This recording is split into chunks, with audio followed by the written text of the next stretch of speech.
Yeah, well, the trade accomplishes a couple things. One, in as part of our rebuilding process, we're trying to add draft picks, prospects, young players, future assets, really to help us down the line. That's kind of where we are in this trade. Obviously we get a second round pick in the 21 draft, but also we have to ice a team. We're trying to be competitive. We're trying to improve at the same time. So in this deal, we not only we get a defenseman that will go right into our lineup that plugs a huge hole for us.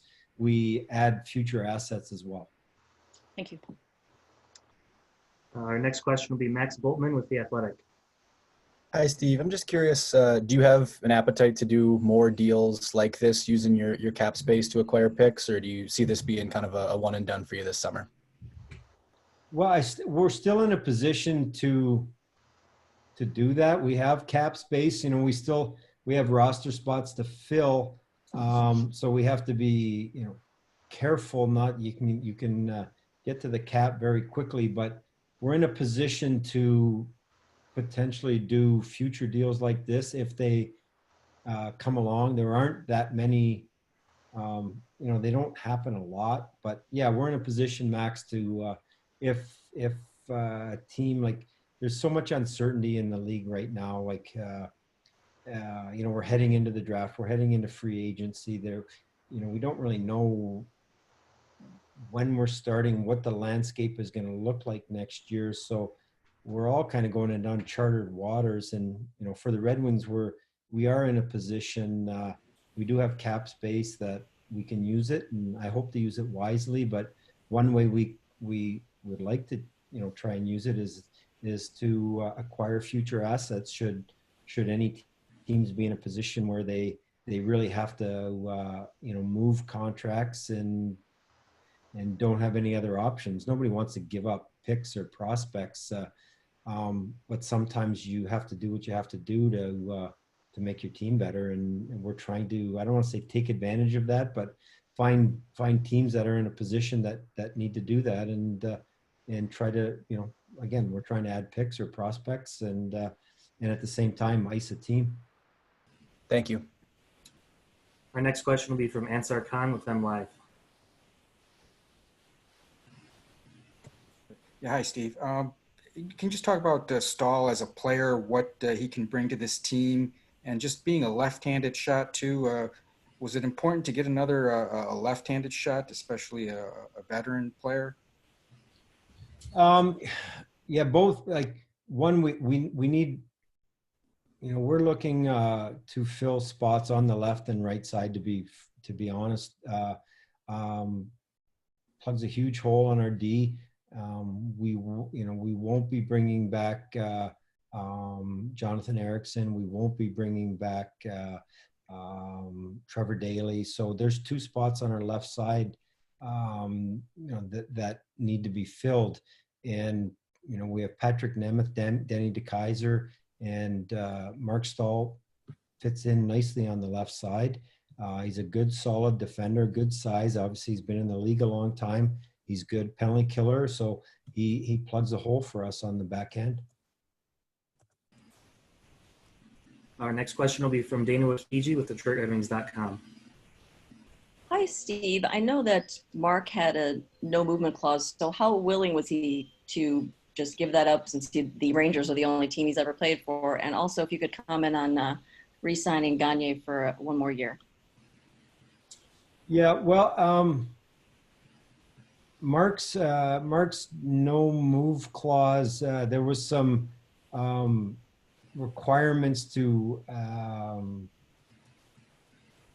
keep the no move clause intact, and for whatever reason, his no move clause didn't apply in this case, which I really don't care to and won't elaborate on, but he was eligible to be traded.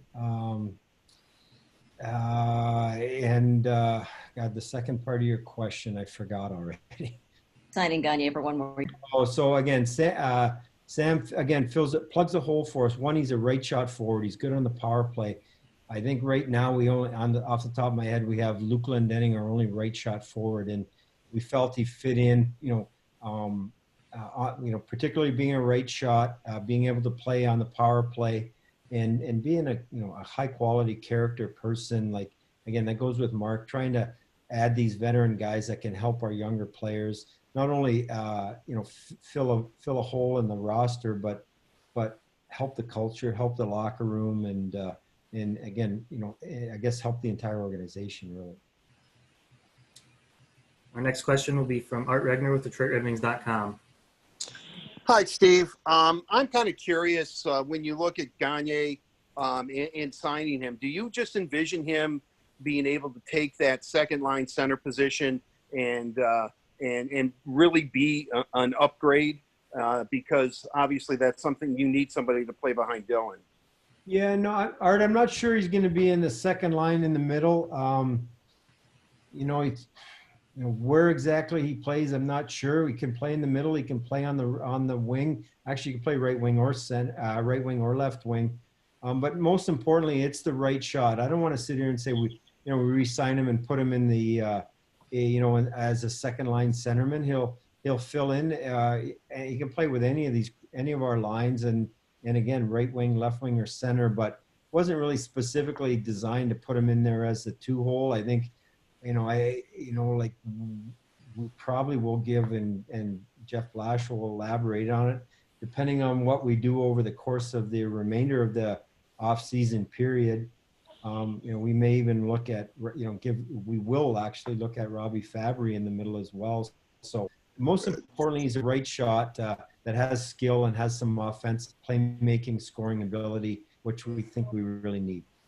If I may ask you one more question, and I know it's a little bit off topic here, but Tampa could win the Cup tonight. I know you're a Red Wing through and through. You always have been, but will you be watching, and will there be a sense of satisfaction on a personal level if they win the Cup? I definitely will watch. I'm not sure if it's satisfaction, but I would be really happy for the organization. Jeff Vinnick, Julian Brisebois, the players, the coaching staff, and that community. It's a really a great little hockey market, a really cool community, and they really embraced the Lightning. So I think it would be fantastic, and I have great friends, and a lot of the players got to know them well, and they've worked hard and are have built up towards a championship. So yes, I will watch, and I really hope for them, and would be thrilled. And on that sense, down in Dallas on the other side, we have Jim Hill, we have Rick Bowness, who was our one of our coaches in Tampa, and it would be wonderful for them to win as well. But being so close to the Tampa franchise, I think it would be wonderful, and I'd be thrilled for them to.